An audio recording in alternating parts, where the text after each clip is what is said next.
Hello student, class 9 maths का question paper start कर रहे हैं। तो इसका हमने section A B C complete कर लिया था और सेक्शन डी करेंगे आज हम। तो इसकी आप प्लेलिस्ट चेक कर लेना, डिस्क्रिप्शन में लिंक में आपको मिल जाएगी। प्लेलिस्ट के सारे क्वेश्चन पेपर आपको सॉल्व करने हैं ताकि आपके एग्जाम में अच्छे नंबर आए। तो चलिए स्टार्ट करते हैं सेक्शन डी। तो क्वेश्चन नंबर 32 देखेंगे इसमें। In the given figure A B parallel to C D prove करना है angle B A E minus D C E equal to A E C. तो यहाँ पे आपको ये फिगर गिवन है, ए बी और सी डी आपको पैरेलल गिवन है एंड ये कंडीशन प्रूव करनी है। तो देखिए कैसे करेंगे। तो जब भी आपको दिखे कि ये दो लाइन पैरेलल है और एक ए ई सी भी लाना है आपको, तो आप इस टाइप के क्वेश्चन में क्या करेंगे, एक और पैरेलल लाइन ड्रॉ करेंगे।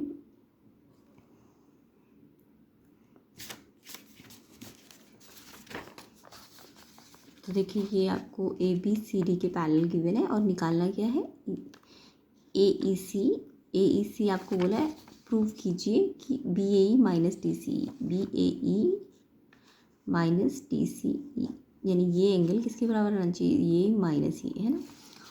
तो ये आपको लाना है, यानी कि तीन एंगल्स को आपको एक रिलेशन में लाना है। तो सबसे पहले इसमें आप क्या करेंगे, कंस्ट्रक्शन कर लेंगे। ई से ना एक पैरेलल लाइन ड्रॉ करेंगे, ठीक है। तो ऐसे क्वेश्चन में जब भी आपको दो पैरेलल लाइन दी और कोई एक तीसरा एंगल भी लाना हो तो आपको यहाँ से भी एक पैरेलल लाइन ड्रॉ करनी पड़ेगी। मान लो ई एफ है ये, ठीक है। तो हमने कंस्ट्रक्शन करी, ई एफ पैरेलल खींची किसके, ए बी के। अगर ए बी के पैरेलल खींची है तो सी डी के भी पैरेलल चली जाएगी, क्योंकि ए बी और सी डी आपस में पैरेलल है ना। तो हमने ई एफ को ए बी के पैरेलल खींचा तो वो सी डी के भी पैरेलल होगी। अब आपको दिख रहा है कि अगर मैं ई एफ और ए बी में पैरेलल लाइंस की प्रॉपर्टी लगाऊं तो मान लो ये एंगल 1 है और ये एंगल 2 है। तो आपको पता है कि 1 और 2 का सम कितना होता है पैरेलल लाइन में। जब भी दो पैरेलल लाइन हो तो उनकी ये ट्रांसवर्सल लाइन हो जाएगी। ये पैरेलल लाइन है, दो पैरेलल लाइन, और अगर ट्रांसवर्सल लाइन जा रही है तो क्या होता है, पैरेलल लाइन के अंदर सेम साइड में, अगर हम बोल रहे हैं पैरेलल लाइन के अंदर सेम साइड में, तो इन दोनों का सम 180 होता है, ठीक है। तो जो भी पैरेलल लाइन के अंदर सेम साइड में एंगल होते हैं इनका सम 180 होता है। तो 1 और 2 का सम कितना हो जाएगा, 180। ये आप लिख लेना, sum of interior angle, sum of interior angle,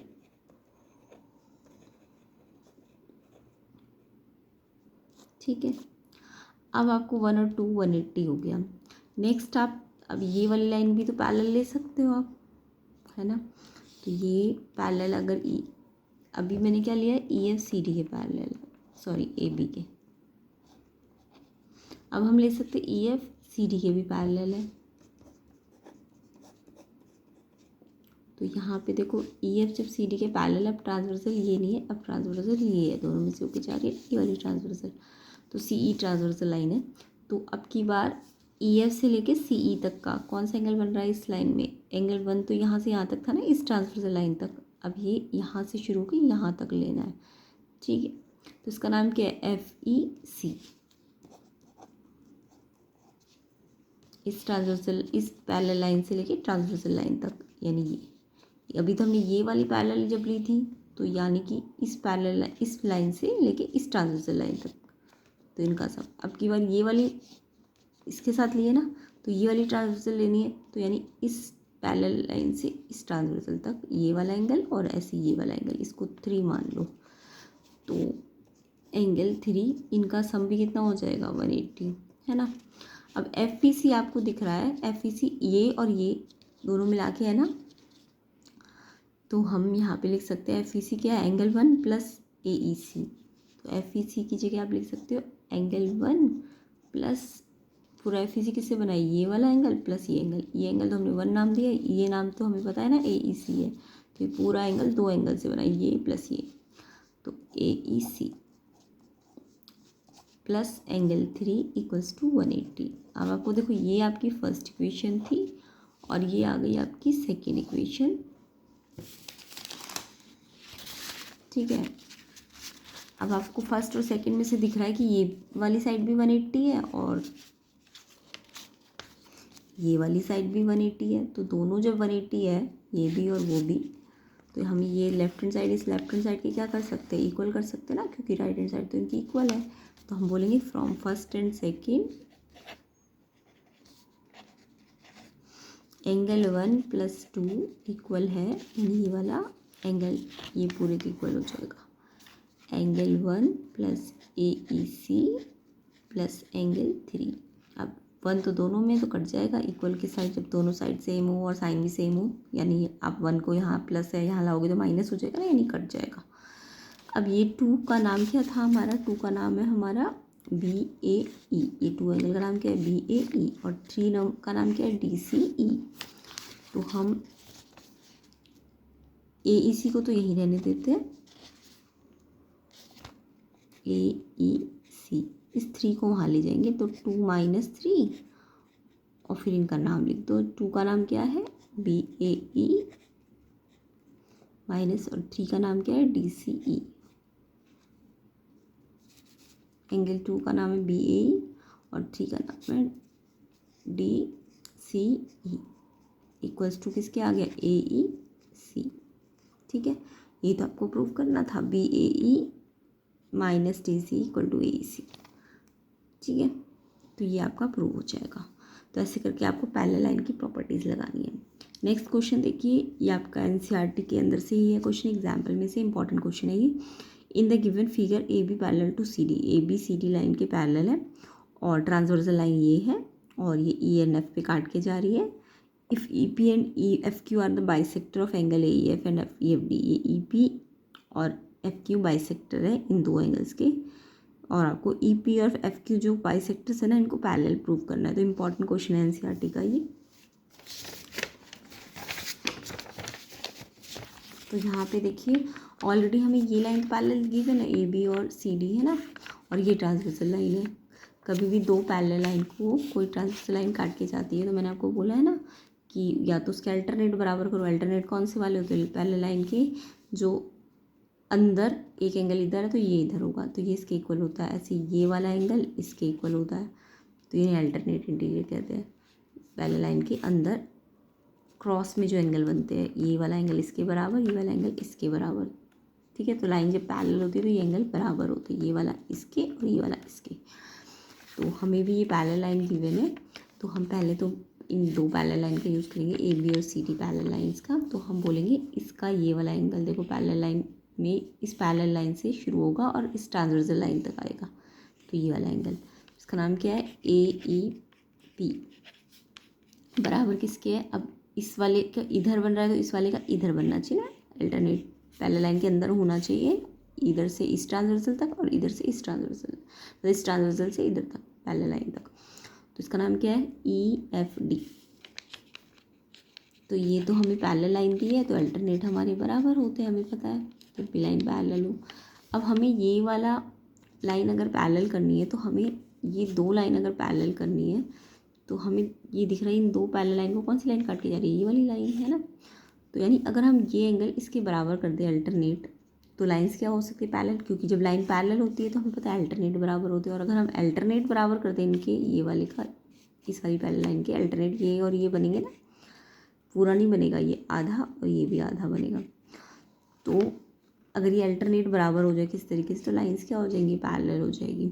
तो आपको ये पूरा एंगल तो बराबर दिया हुआ है क्योंकि ये लाइन पैरेलल थी, तो ये पूरा एंगल बराबर था। बट अब हमें आधा एंगल, ये वाला एंगल और ये वाला एंगल, इसका नाम दे दो 1 और 2। तो ये एंगल 1 एक्चुअल में इस पूरे एंगल का आधा है ना, ऐसे एंगल 2 इस पूरे एंगल का आधा है। तो हमें तो बाइसेक्टर बोले थे ना AP एंड EQ, तो कोई भी बाइसेक्टर का काम क्या है? अगर कोई बाइसेक्टर है, ये बाइसेक्टर है इस एंगल का ये बाइसेक्टर है, तो ये एंगल को तो इक्वल पार्ट्स में बांटेगा, तो ये 1 2 हो जाएंगे। सेम ऐसे ये वाला बाइसेक्टर इस एंगल का है, तो इस एंगल का है तो ये 3 4 के बराबर हो जाएगा। और आपको कौन सा बराबर लाना है? 2 और 3, तो ये इनके अल्टरनेट बराबर हो जाएंगे ना, इस लाइन के ये वाला अल्टरनेट और इस लाइन का ये वाला। तो हम यहाँ पे इसको 1 तो इसको 2 नाम दे देते हैं, इसको 3 तो इसको 4 नाम दे देते हैं। तो हमें पता है कि एंगल 1 किसके बराबर है? एंगल 2 के, क्योंकि एंगल बाइसेक्टर है। या फिर हम कह सकते हैं पूरे एंगल AEF का हाफ है ना। ऐसे ही हम लिख सकते हैं 3 4 के बराबर है, या फिर पूरे 3 4 के तो बराबर है बट इस EFD का क्या है? हाफ है। तो ये हमें पता है, ठीक है। तो हम क्या करेंगे, हमें ये अगर बड़ी लाइन पैरेलल दी हुई थी तो हमने इससे निकाला कि इसके ये वाला बड़ा एंगल, ये वाला एंगल, ये पूरा इसके बराबर होगा अल्टरनेट इंटीरियर। अब हमें क्योंकि ये वाली लाइन पैरेलल प्रूफ करनी है तो हम ये छोटे वाले जो एंगल है, आधे वाले एंगल, इनको बराबर करना चाहते हैं, तभी तो अल्टरनेट बराबर की लाइन पैरेलल होंगी। इनको बराबर करने के लिए हमें इस पूरे का आधा एंगल लेना है ना, ये पूरा नहीं लेना, ये पूरा नहीं लेना, हाफ लेना है। तो हम क्या करेंगे, अगर ये पूरा बराबर है तो इनके हाफ भी तो बराबर होंगे, है ना। हाफ EFT दोनों साइड हमने हाफ से मल्टीप्लाई कर दिया। तो और हाफ की जगह हम क्या यूज़ कर सकते हैं, इसको 1 एंगल यूज़ कर सकते हैं और इसकी जगह हम 3 एंगल यूज़ कर सकते हैं। वो रीज़न मैंने आपको बता ही दिया। तो अगर 1 और 3 इक्वल है तो ये क्या बना रहे हैं, हम बोलेंगे 1 3 इक्वल है तो they form alternate angle, they form alternate interior. Hence अब ये अल्टरनेट इंटीरियर यानी कि किसके साथ बन रहे हैं, इस लाइन के बन रहे हैं ना। तो यानी एक PE FQ के क्या हो जाएगी, पैरेलल हो जाएगी, PE पैरेलल टू FQ। तो यही तो हमें प्रूव करना था, जो बाइसेक्टर आपस में पैरेलल है, ठीक है, EP पैरेलल टू FQ।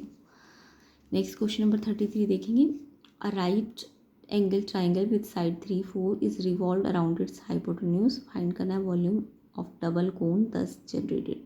तो एक राइट ट्राइंगल है, राइट एंगल ट्राइंगल सबको पता है कैसे कहते हैं, जिसमें एक एंगल 90 होता है। तो उसकी साइड 3 और 4 दी हुई है। पाइथागोरस से आप इसकी थर्ड साइड भी निकाल सकते हो, क्योंकि राइट एंगल है तो पाइथागोरस से आप निकाल सकते हो, 5 आएगी। वो 3 4 है तो हाइपोटेन्यूज आपका 5 आएगा।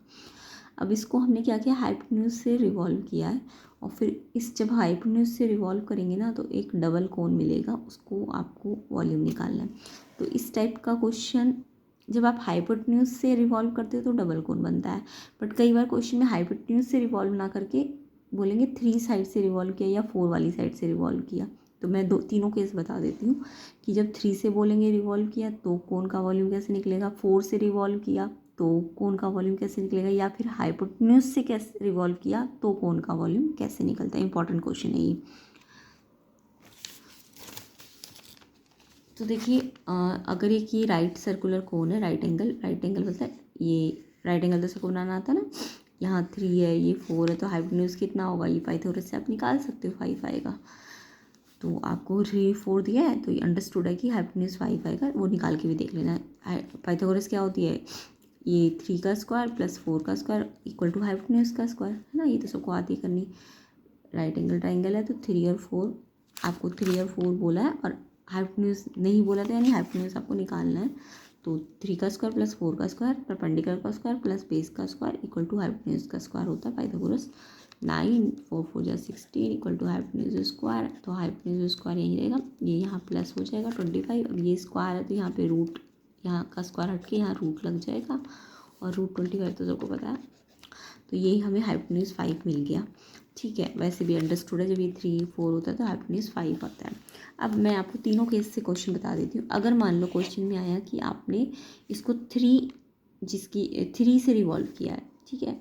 तो अगर आपने रिवॉल्व किससे किया है, 3 से, तो अगर 3 से रिवॉल्व किया है ना तो हाइट 3 हो जाएगी और रेडियस आपकी 4 हो जाएगी। हाइपोटेन्यूज नहीं लेंगे, ठीक है। जिससे रिवॉल्व किया है वो हाइट बन जाएगी, ओके। और जो मतलब जब आप ना हाइपोटेन्यूज को यूज़ नहीं करते ना, तो अगर इससे रिवॉल्व किया है तो ये रेडियस बन जाएगी। दूसरा केस, अगर आपने रिवॉल्व किया है 4 से, तो रिवॉल्व जिससे करते हैं वो हाइट हो जाती है। हाइट कोन की क्या हो जाएगी, 4, और रेडियस क्या हो जाएगी, 3, ठीक है। तो आप इसका वॉल्यूम निकाल ही लोगे। वॉल्यूम का फॉर्मूला क्या होता है, 1/3 पाई r²h। जब 3 से रिवॉल्व करेंगे तो r की जगह 4 रखना और h की जगह 3, और जब 4 से रिवॉल्व करेंगे तो r की जगह तो आप 3 रखना और h की जगह 4 रखना, और r पे स्क्वायर है तो 2 बार बोलना, ठीक है। बट हमारा जो क्वेश्चन है वो थर्ड केस है, जिसमें हम रिवॉल्व किसके अलॉन्ग करेंगे, हाइपोटेन्यूज के। तो जब भी हाइपोटेन्यूज के अलॉन्ग रिवॉल्व करेंगे तो क्वेश्चन थोड़ा सा अलग होगा। तो ये वाला तो सिंपल ही क्वेश्चन है, जिससे रिवॉल्व किया वो हाइट बन जाती है, और जो बचा हुआ साइड है हाइपोटेन्यूज को छोड़कर, हाइपोटेन्यूज को मत लेना इनमें। जब आपने इनको रिवॉल्व किया ना तो हाइपोटेन्यूज को यूज़ नहीं करना। ये रिवॉल्व किया इससे तो ये हाइट, ये रेडियस, और जब 4 से रिवॉल्व किया है तो 4 हाइट और 3 रेडियस, और ये फॉर्मूले में रख के आप वॉल्यूम निकाल लेना। बट अगर आपने हाइपोटेन्यूज के लॉन्ग रिवॉल्व कर दिया, यानी 5 साइड, हाइपोटेन्यूज 5 आया ना, 5 से अगर आपने रिवॉल्व किया तो आपका डबल कोन बनता है। तो आपको 2 कोन का क्या निकालना पड़ेगा, वॉल्यूम, और उनको प्लस करना पड़ेगा। तो ये वाला केस जो है क्वेश्चन में दिया हुआ है कि आपने किसके लॉन्ग रिवॉल्व किया, हाइपोटेन्यूज की, तो आपको वॉल्यूम निकालना है डबल कोन का। तो देखिए इसे कैसे करना है। तो देखिए ये हमारे पास एक राइट एंगल ट्राइंगल है ABC, इसमें आपको AB 3 दिया है, BC 4 दिया है, और ये जो AC है आपका, ये AC, ये आपका क्या है, हाइपोटेन्यूज है। हाइपोटेन्यूज तो मैंने निकाल के दिखाई दिया, 5 आएगा। अब आपने क्या किया है, इसको हमने हाइपोटेन्यूज के लॉन्ग, यानी कि हाइपोटेन्यूज ये है ना, हाइपोटेन्यूज के लॉन्ग क्या किया, फोल्ड किया। तो जब रिवॉल्व करेंगे तो ये एक कोन ऊपर बन जाएगा और एक कोन नीचे बन जाएगा, ठीक है। अब आपको क्या करना है, इसका ऊपर वाले कोन का वॉल्यूम भी निकालना है और नीचे वाले का भी, यानी AB डैश जो कोन बना है और एक आपका CBB डैश जो कोन बना है, इसका वॉल्यूम निकालना है। तो वॉल्यूम निकालने के लिए आपको हाइट और रेडियस पता होनी चाहिए। तो देखो इस कोन की हाइट तो आपकी दिख रही है AD आएगी, और इस वाले कोन की, नीचे वाले कोन की हाइट CD आएगी, है ना। अब ये AD और CD निकालना है। इसके अलावा रेडियस इस कोन के लिए भी, ऊपर वाले कोन के लिए भी BD रेडियस है, और नीचे वाले कोन के लिए भी रेडियस क्या है, BD है। अब ये BD कैसे निकलेगा, तो आप BD आप इस ट्राइंगल से, जो ABC आपका राइट एंगल ट्राइंगल है ना, उससे की हेल्प से निकाल सकते हो। कैसे निकालोगे, देखो हाइपोटेन्यूज तो हमने निकाल ही लिया था 5। अब आपको पता है, तो अगर ये राइट एंगल ट्राइंगल है ABC और ये हाइपोटेन्यूज था पूरा AC, तो ये BD से ऐसे काट के गया था ना डबल कोन जब हमने बनाया था, तो BD आपको निकालना है, क्योंकि BD ऊपर वाले कोन का भी रेडियस होगा और नीचे वाले कोन का भी रेडियस होगा। तो BD निकालने के लिए आपको पहले ट्राइंगल का ना ट्राइंगल का एरिया का फॉर्मूला लगाना है। तो पहले मैं, ये राइट एंगल ट्राइंगल है ना ABC, तो हमने क्या किया, ABC राइट ट्राइंगल में ये क्या होता है, परपेंडिकुलर, और ये होता है बेस, और ये होता है हाइपोटेन्यूज। तो हमने ट्राइंगल का एरिया पढ़ा है, राइट एंगल ट्राइंगल का half into perpendicular into height, half into base into height. Base हम क्या लेंगे, BC बेस लेंगे, ठीक है। अगर मैं ये राइट एंगल ट्राइंगल है ना, तो ये बेस है, और ये परपेंडिकुलर है, और ये हाइपोटेन्यूज है। तो आपको क्या लेना है, बेस और ये हाइट। तो AB इंटू BC हाफ, ठीक है। उसके अलावा आपको दिख रहा है ये भी तो परपेंडिकुलर खींचा गया इस ट्राइंगल में, है ना। तो यानी कि ये परपेंडिकुलर किस बेस पे, इस बेस पे है ना, AC बेस पे। तो आप ट्राइंगल का एरिया ऐसे भी तो लिख सकते हो, हाफ इंटू बेस, आपकी बार आपने AC ले लिया और हाइट BD ले ली। तो आप ट्राइंगल का एरिया, राइट एंगल ट्राइंगल का 2 तरीके से निकाल सकते हो, एक बार ये वाला बेस और ये वाली हाइट लेके। ऐसे ही आप ये भी, क्योंकि परपेंडिकुलर डाला है इस बेस पे, तो बेस ये ले लो AC और हाइट ले लो BD। तो ये एरिया और ये एरिया आपस में बराबर है, क्योंकि सेम ट्राइंगल के लिए, है ना। अब आप यहाँ से हाफ AB, तो आपको पता था ना 3 था और ये 4 था, तो 3 इंटू 4, और हाफ AC भी आपने निकाल लिया था हाइपोटेन्यूज को 5, और BD आप निकाल लो। अब इस यहाँ से BD निकल जाएगा, पहले इसे सॉल्व कर लेते, 2 2 जा, तो यह आ जाएगा 3 2 जा 6, हाफ इंटू 5 इंटू BD। अब आपको BD निकालना है क्वेश्चन में, तो आप क्या करोगे, ये जो 5 और 2 है यहाँ से लेके यहाँ ले जाओगे, तो ये 5 तो नीचे आ जाएगा और 2 ऊपर चला जाएगा। यहाँ मल्टीप्लाई तो डिवाइड, और ये डिवाइड तो मल्टीप्लाई। अब आगे 6 2 12/5, 12/5, तो आपका BD आ गया। अब 12/5 को अंदर से डिवाइड कर दो, 12 को 5 से, 12 अंदर, ऊपर वाला अंदर होता है और नीचे वाला बाहर। 5 में 12 कैसे जाएगा, 5 2 जा 10, फिर एक 0 हमने अपनी तरफ से लिया तो पॉइंट लग जाएगा। तो ये तो सबको करना आता होगा, 2.4 आ जाएगा। तो BD कितना आ गया आपका, 2.4, और BD ही तो क्या है, रेडियस थी ना, तो BD कितनी आ गई, 2.4। तो यहाँ से आपको समझ आ गया होगा, हमने ट्राइंगल का एरिया का फॉर्मूला 2 तरीके से निकाला, एक बार ये वाला बेस और ये हाइट लेके,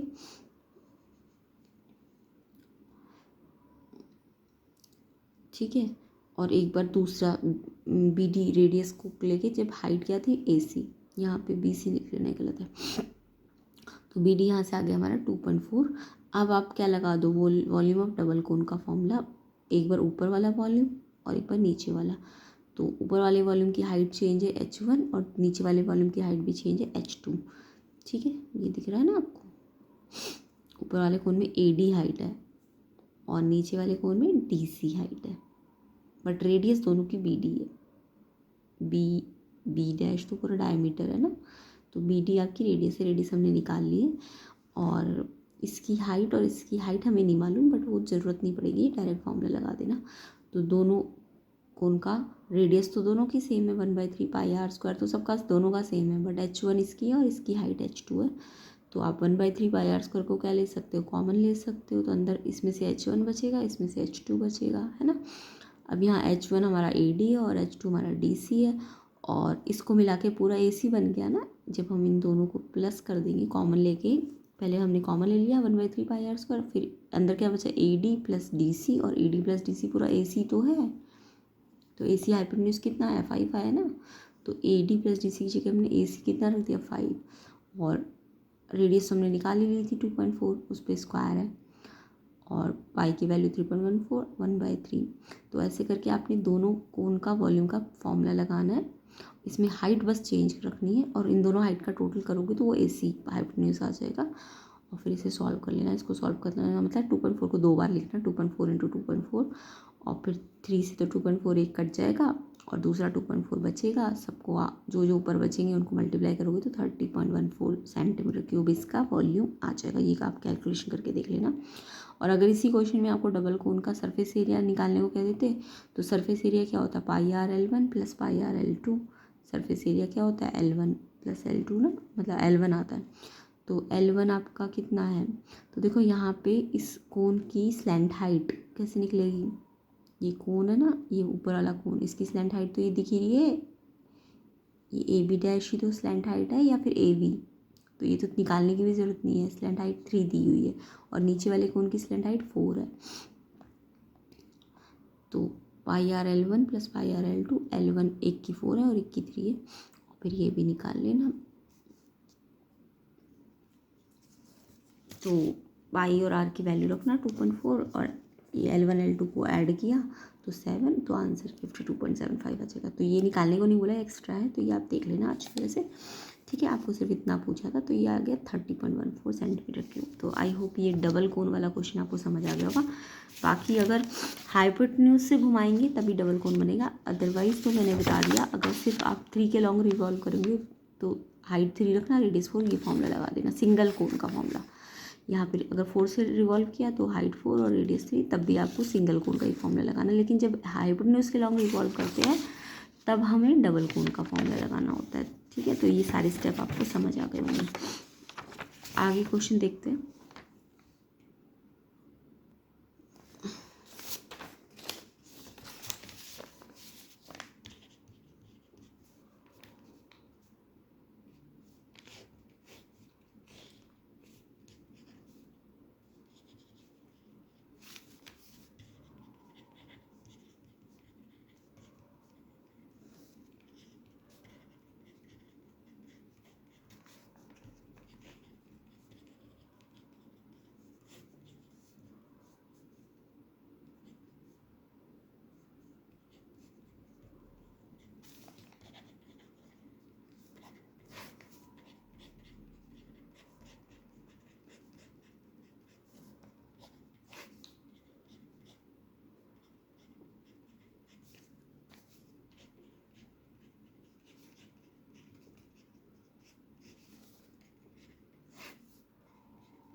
तो देखिए A B C be the side of the given triangle and S be its semi perimeter.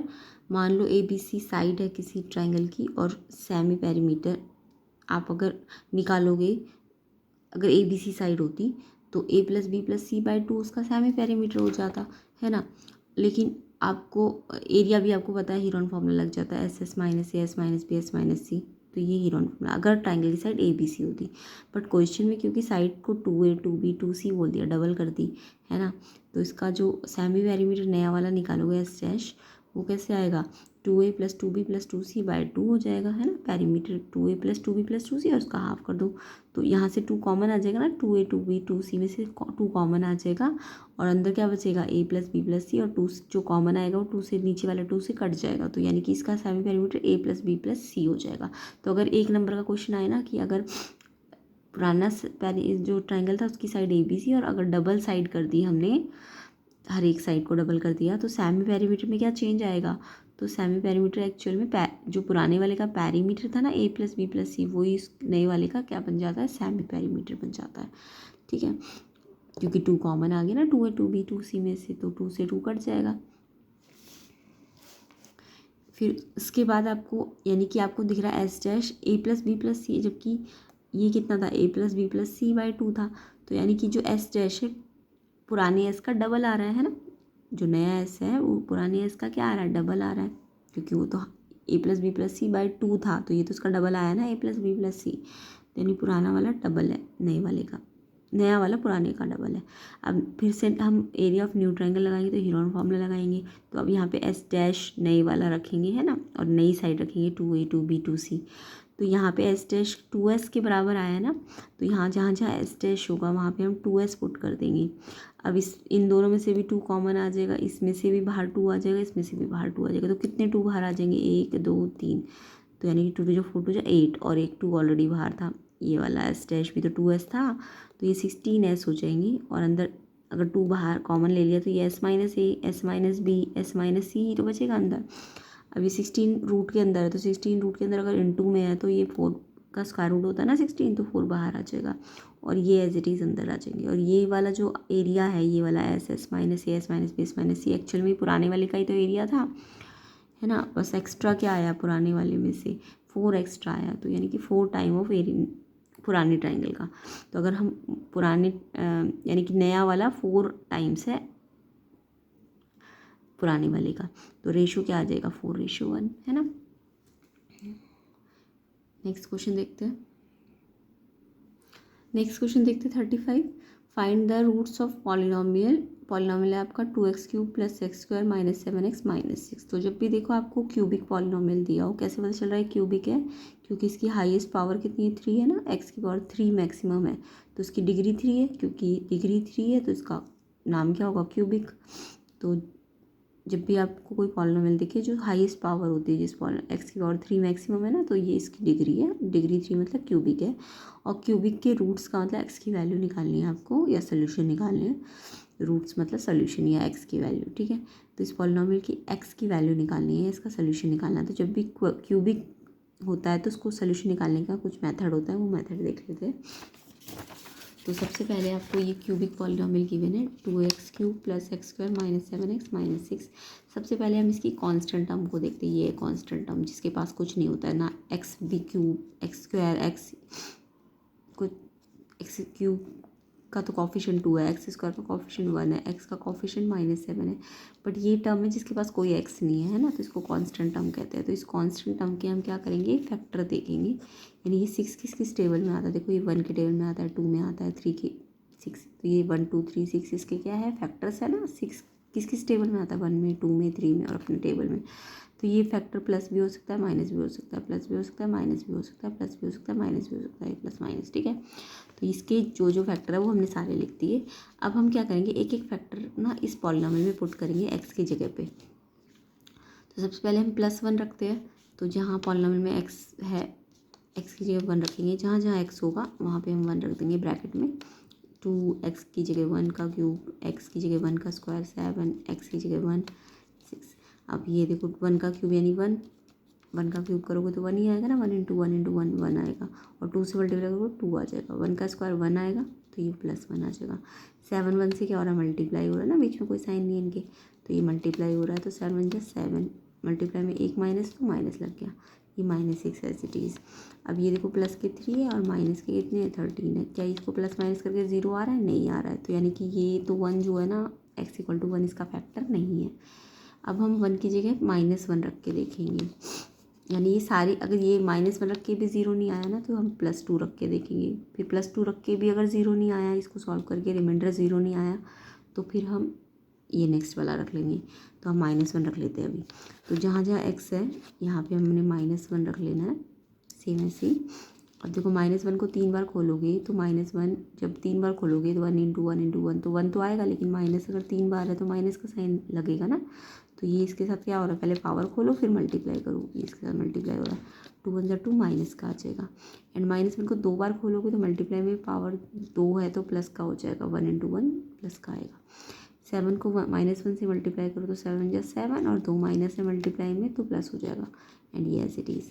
अब देखो 2 × 2 माइनस का, क्योंकि मल्टीप्लाई में एक माइनस है तो माइनस लगता है, 1 7 -6 प्लस के कितने हैं 7 और 1 8, और माइनस के भी कितने हैं -6 -2 -8, माइनस वाले अलग प्लस करते साइन माइनस का, प्लस वाले अलग प्लस करते साइन प्लस का, माइनस प्लस माइनस, एंड ये कितना आ गया 0, यानी कि -1 रखने पे हमें 0 मिल गया। तो मैंने क्या कहा है कि तब तक करना है जब तक 0 ना मिले, तो अगर इसी को रखने पे 0 मिल गया तो हमें आगे वाले फैक्टर को लेने की ज़रूरत नहीं है। अगर इससे 0 नहीं मिलता तो हम +2 रखते हैं x की जगह यहाँ पे, जहाँ जहाँ x होता, बट यहीं इस पे आ गया ना 0, तो यानी कि x = -1 रखा तो ये 0 रिमाइंडर दे रहा है ना, तो यानी कि जब यहाँ x = -1 रखने पे 0 आ रहा है तो -1 यहाँ आएगा तो +1 हो जाएगा ना।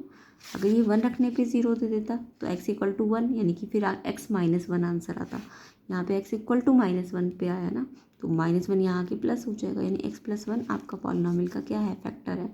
अब ये जो पॉलिनॉमियल आपको क्वेश्चन में दिया हुआ है इसको x + 1 से हमें क्या करना है, डिवाइड करना है। तो देखिए डिवाइड कैसे करना है, डिवाइड करने के भी स्टेप्स होते हैं, तो आपको स्टेप्स अच्छी तरह से आने चाहिए। मैंने जो प्रीवियस पेपर्स है उनमें भी आपको स्टेप सिखा रखा है, तो उनको भी जाके आप अच्छी तरह से देखना, और फाइनल एग्ज़ाम के पेपर को ज़रूर देखिएगा, वो उसमें से तो बहुत सारा आना है, तो इम्पॉर्टेंट है। प्लेलिस्ट में जाके डिस्क्रिप्शन में लिंक पे आपको मिल जाएगी, वो देखिए, ठीक है। तो अब आपको डिवाइड कैसे करना है, x + 1 को हमें इस पूरे पॉलिनॉमियल से डिवाइड करना है। ये हमने निकाल लिया था ना, कैसे निकाला वो मैंने स्टेप आपको अभी बताया है। तो अब सबसे पहले इसको देखो, ये ध्यान रखना ये ऑर्डर पे होना चाहिए, यानी कि पहले x होना चाहिए बाद में नंबर होना चाहिए। अगर आगे पीछे है तो आप इसे सही करना, ऐसे ये भी अगर आगे पीछे है तो आप इसे सही करोगे, पहले x³ वाला टर्म आएगा, फिर स्क्वायर वाला, फिर x वाला, फिर कांस्टेंट वाला। तो अब आपको कैसे डिवाइड करना है इसको, इसका जो x है ना, और इसमें कितना है, इसमें आगे x आ गया और इसमें आगे 2x³ आ गया, तो आप क्या करेंगे, इस 2x³ को ना x से डिवाइड करेंगे साइड में कहीं पे। तो हमने जब 2x³ को x से डिवाइड किया तो कट के डिवाइड कर कैसे करते हैं, x की पावर से x की पावर कटेगी, ये 1 है और ये 3 है, तो x की पावर 2 बचेगी ना, तो ये 2x² आएगा। इसको जब हम डिवाइड करेंगे 2x², तो 2x² को हम यहाँ लिख देंगे, ठीक है। तो यानी कि हमने इसकी शुरू की टर्म, ये जो पहली टर्म है, इसको इसकी पहली टर्म से क्या किया, डिवाइड किया, डिवाइड करके हमें क्या मिला 2x²। अब ये 2x² को हमने यहाँ लिखा। अब हम क्या करेंगे, 2x² को एक बार यहाँ से इससे मल्टीप्लाई करेंगे और एक बार इससे मल्टीप्लाई करेंगे, जो जो आएगा वो यहाँ लिख देंगे। तो 2x² को जब हम x से मल्टीप्लाई करेंगे तो यही आएगा, क्योंकि हमने इसको डिवाइड करके ही तो ये निकाला है, तो जब इसको इससे आगे वाले से मल्टीप्लाई करोगे ना तो बिल्कुल यही आता है, ठीक है। और जब इसको इससे करोगे 2x² को 1 से, तो 1 से करोगे तो 2x² ही आएगा। अब उसको 2x² आया है तो उसको कहाँ लिखोगे, इसके नीचे कि इसके नीचे, x² के नीचे, तो 2x² हमने यहाँ लिख दिया। लाइक के नीचे लिखेंगे ना स्क्वायर, तो यहाँ भी x², ये 2x² 1 से मल्टीप्लाई करके 2x² आ रहा है तो उसको इसके नीचे लिखेंगे। अब क्या करते हैं, साइन चेंज करते हैं, प्लस का है तो माइनस, ये भी प्लस का है तो माइनस, ये देखो कैंसिल हो गया, प्लस का और ये प्लस का है और ये वही चीज़ माइनस में है, ये प्लस नहीं मानी जाएगी, ये माइनस हो गई, प्लस माइनस कट गया। अब ये प्लस है और ये माइनस है, तो देखो 1x² में से माइनस कितना करना है, 2x²। अब आपको पता है +1 है और माइनस का 2 है, तो प्लस माइनस माइनस -1 आएगा और साइन बढ़ेगा, तो प्लस माइनस -1 आएगा, और ये जो एक्स स्क्वायर है वो एज इट इज़ आ जाता है ना, ये तो पता है ना, जो लाइक टर्म होती है उनका ये जो कोफिशिएंट ये होता है एक्स स्क्वायर, वो एज इट इज़ आ जाएगा। अब ऊपर से ये भी ले लो आप यहाँ पे, फिर से वही स्टेप दोहराओ। अब की बार इसका आगे वाले एक्स को इसके आगे वाले -x² से डिवाइड करो, तो ये -x² ये तो ऊपर रखना है और वो चीज़ नीचे रखनी है।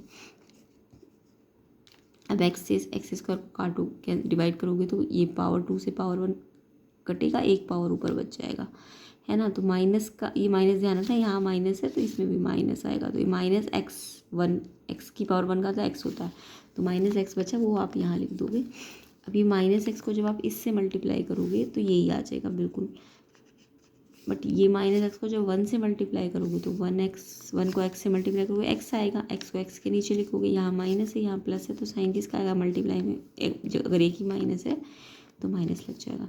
अब नीचे वालों के साइन बदलो, ये माइनस है प्लस, ये माइनस प्लस सेम है बिल्कुल, कट जाएगा। अब देखो ये -7 है और ये प्लस का 1 है, -7 + 1 कितना होता है, प्लस माइनस माइनस, साइन बढ़ेगा, ये बढ़ा है तो ये बचा -6 और x एज इट इज़, और ये -6 एज इट इज़। फिर से स्टेप वही होगा, जो भी ये आया उसको इससे डिवाइड करोगे, तो -6x को किससे x से डिवाइड करोगे, तो x से एक x कट गया, यहाँ भी एक पावर, यहाँ भी, तो ये कट गई पूरी पावर, तो सिर्फ कितना बचा -6, ये माइनस था ना तो यहाँ पे लिखना होता है, तो -6 आया आपका, तो -6 को आप कहाँ लिख दोगे, यहाँ पे लिख दोगे। फिर से वही चीज़, इसको जब इससे मल्टीप्लाई करोगे तो ये आ जाएगा, और जब इसको इससे मल्टीप्लाई करोगे तो 6 बन जा 6, और यहाँ माइनस है यहाँ प्लस है, तो यहाँ माइनस का साइन आ जाएगा, मल्टीप्लाई है तो मल्टीप्लाई में एक माइनस होता है तो लग जाता है। अब ये माइनस ये प्लस हो जाएगा, ये माइनस ये प्लस हो जाएगा, एक माइनस वही चीज़ प्लस में है तो कट गई, ये -6 और +6 तो ये भी कट गया, तो नीचे 0 आना चाहिए इस टाइप के क्वेश्चन में, ठीक है। अब आपको एक फैक्टर तो x+1 मिला हुआ है, एक और फैक्टर निकालना है, तो वो इसको सॉल्व करके आएगा। तो ये क्या है आपकी क्वाड्रेटिक, ये तो क्यूबिक था ना, ये क्या आ गया क्वाड्रेटिक। तो क्वाड्रेटिक को सॉल्व करना तो हमने पीछे सीखा था ना ऊपर वाले क्वेश्चंस में, तो वहाँ पे आ जाके आप चेक कर लेना कैसे करवाया था। तो इसमें मैंने आपको सिखाया था कि हम क्या करते हैं, जो x² वाली टर्म होती है और जो कांस्टेंट टर्म होती है 2 और 6, इसको क्या करते हैं मल्टीप्लाई करते हैं, 2 6 = 12। अब ये मल्टीप्लाई करके 12 आया, इस 12 को ऐसे, इसके 12 के फैक्टर को ऐसे स्प्लिट करना कि ये यहाँ पे कितना है, बीच में 1 है, तो मिडिल स्प्लिट होता है इसको। हम जब क्वाड्रेटिक को सॉल्व करते हैं ना, इसके रूट निकालते हैं तो मिडिल स्प्लिट करते हैं। तो मिडिल स्प्लिट का मेथड क्या है कि x² वाला जो कोफिशिएंट है और ये जो कांस्टेंट है इसको मल्टीप्लाई करना है, जो भी मल्टीप्लाई करके आ रहा है इसके ये जो फैक्टर आए हैं इनको प्लस माइनस करके देखना है कि ये इसके मिडिल टर्म के कोफिशिएंट के इक्वल आ रहा है कि नहीं आ रहा है। तो इसका कोफिशिएंट 1 है, तो 2 और 6 को प्लस करूँगी तो 8 आएगा, और माइनस करूँगी तो 4 आएगा, तो ये तो 1 आ नहीं रहा। तो कोई और फैक्टर सोचो 12 का फैक्टर सोचा हमने 4 3 भी तो 12 होता है, तो 4 और 3 को माइनस करूँगी तो 1 आ रहा है ना, तो हमें मिल गया 2x²। इस 1x को हमने कैसे स्प्लिट किया, 4x - 3x इस फैक्टर के थ्रू, तो ये 1x हो जाएगा ना, 4x - 3x 1x, और बाहर माइनस है, यानी सिर्फ बीच वाली टर्म को मिडिल स्प्लिट करना है, मेथड मैंने आपको बता दिया। अब बाहर माइनस है तो अंदर के साइन चेंज कर देना, ये माइनस माइनस प्लस हो जाएगा। अब इन दोनों फैक्टर, ये जो दो टर्म आई है इनमें से कॉमन अलग निकालोगे, इसमें से अलग निकालोगे, इसमें से क्या कॉमन आ जाएगा, 2x यहाँ भी और 2x यहाँ भी है, 2 और 4 में से 2 कॉमन, और x² और x में से x कॉमन। इस 2x² में से अगर 2 कॉमन है, x भी बाहर है, तो एक x अंदर बच जाएगा। इसमें से 2 2 जा 4, 2 बचेगा क्योंकि 2 में 4 2 पे आता है, और x से तो x कट ही जाएगा। 3x और -6 में से क्या कॉमन है, 3, प्लस का है तो यहाँ प्लस लिख देना। अब x तो इसमें नहीं है तो x कॉमन नहीं आएगा। 3x में से 3 बाहर है तो x बचेगा अंदर। 3 में से 6 कब आता है, 2 पे, 3 2 जा, और यहाँ प्लस है तो ये माइनस साइन ऐसे ही आ जाएगा। हाँ अगर यहाँ माइनस होता तो यहाँ भी माइनस आता, तो ये माइनस प्लस हो जाता। अब देखो इस क्वेश्चन में आपको अगर फैक्टर देखने की मैंने सही बनाया कि नहीं बनाया, तो ये ब्रैकेट ना सेम आनी चाहिए। अगर ये ब्रैकेट सही सेम आ रही है बिल्कुल, तो आपने सही फैक्टर बनाए हैं। अगर ब्रैकेट में हल्की फुल्की साइन की दिक्कत आ रही है तो नहीं, आपके फैक्टर कुछ गलत बने हैं। तो सेम ब्रैकेट आ रही है तो सेम ब्रैकेट कॉमन ले लो, इसमें से भी ये कॉमन और इसमें से भी ये बाहर आ जाएगा, दोनों में से कॉमन है। अंदर इसमें से ये 2x बचेगा और इसमें से 3 बचेगा। अब ये फैक्टर एक आ गया और एक ये फैक्टर आ गया, और एक फैक्टर तो हमें क्वेश्चन में ऑलरेडी मिल गया था ना, x+1। तो एक्चुअल में हमारे पास 3 फैक्टर आ गए। अब हमें तो इसके जीरोज़ या रूट्स निकालने हैं, तो हम इन सबको ना जीरो के बराबर रखेंगे। रूट्स निकालने के लिए या सोल्यूशन निकालने के लिए हम इन सबको जीरो के बराबर रखेंगे। तो देखिए जो तीनों फैक्टर्स आए हमारे, हमने इसको जीरो के बराबर रखा तो x की वैल्यू +1 से यहाँ -1 हो जाएगी। ये x -2 अगर जीरो के इक्वल रखा तो -2 यहाँ के +2 हो जाएगा। 2x + 3 = 0 रखा तो x यहीं रहेगा, पहले तो 2x यहीं रहेगा, +3 वहाँ जाएगा माइनस, और फिर ये 2 यहाँ मल्टीप्लाई में तो डिवाइड में चला जाएगा। तो यानी x की 3 वैल्यू आ गई। तो क्यूबिक है ना, तो इसके कितने वैल्यू, कितने रूट्स आएंगे या कितने सोल्यूशन आएंगे, 3 सोल्यूशन आएंगे, है ना। तो यानी कि ये 3 सोल्यूशन आ गए।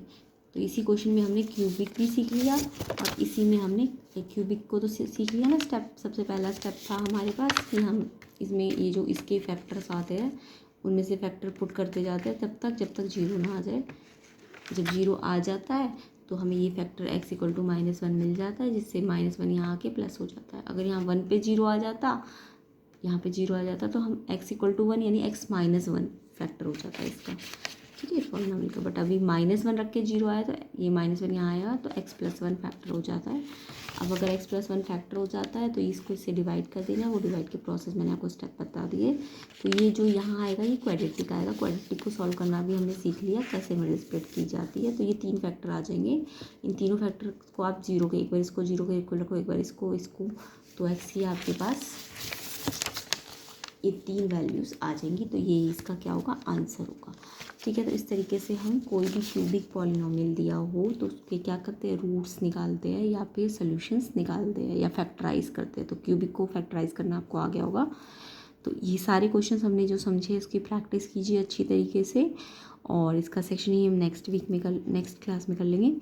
और वीडियो को शेयर ज़रूर कीजिए एंड चैनल को सब्सक्राइब कर दीजिए एंड लाइक भी कर देना वीडियो को। और प्लेलिस्ट की वीडियो फिर से कह रही हूँ, एक बार बार करके देखिए अपने आप, क्वेश्चंस को अच्छी तरह से प्रैक्टिस कीजिए, ठीक है। तो क्वेश्चन पेपर को आप सारे देख लेना।